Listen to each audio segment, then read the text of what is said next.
ou la chemise verte de Shah Rukh Khan, qui rappellerait l'islam à leurs yeux.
Et pour finir ce journal, juste un mot en provenance de la République tchèque où on vient de l'apprendre.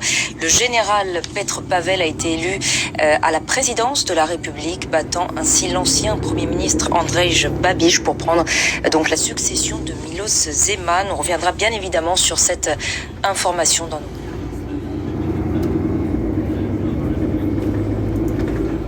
Restez avec nous sur France 24.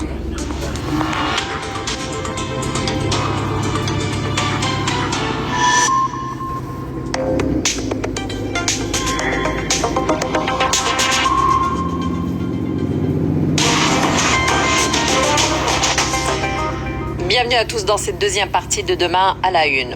En France, le projet de loi immigration sera présenté en Conseil des ministres mercredi 1er février avant d'être examiné au Sénat, sans doute en mars puis en mai à l'Assemblée nationale. C'est l'autre grand chantier après celui des retraites pour le gouvernement français. Le projet n'a pour le moment pas le soutien de la droite. J'ai donc le plaisir d'avoir avec moi pour cette deuxième partie, tout d'abord ici dans les studios, Valérie Gasquier, notre chef de service politique à RFI. Bonjour Valérie. Bonjour Aziza. Merci d'être avec nous. Et puis depuis Bruxelles, nous avons avec nous Camille Lecause, qui est analyste du think tank Migration Policy Institute. Merci à vous aussi de vous joindre à nous. Alors, Camille Lecause, je vais justement commencer avec vous. Quelles sont les grandes lignes de ce projet de loi qui vise, selon le gouvernement, à mieux intégrer les travailleurs étrangers d'un côté, tout en renforçant les contrôles aux frontières?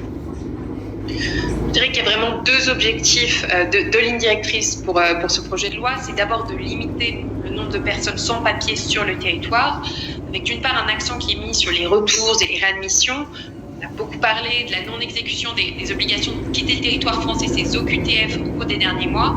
Et là, le gouvernement veut montrer qu'il est proactif pour augmenter le nombre de retours avec toutes sortes de mesures dont l'efficacité restera vraiment à démontrer néanmoins.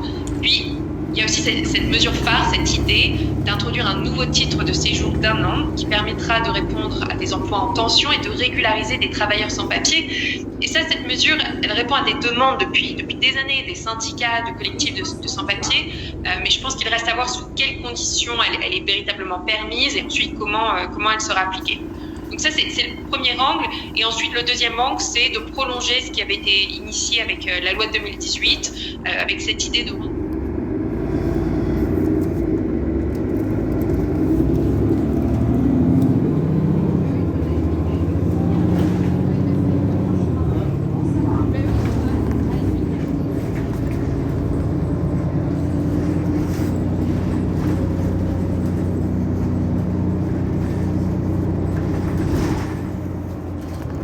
cela.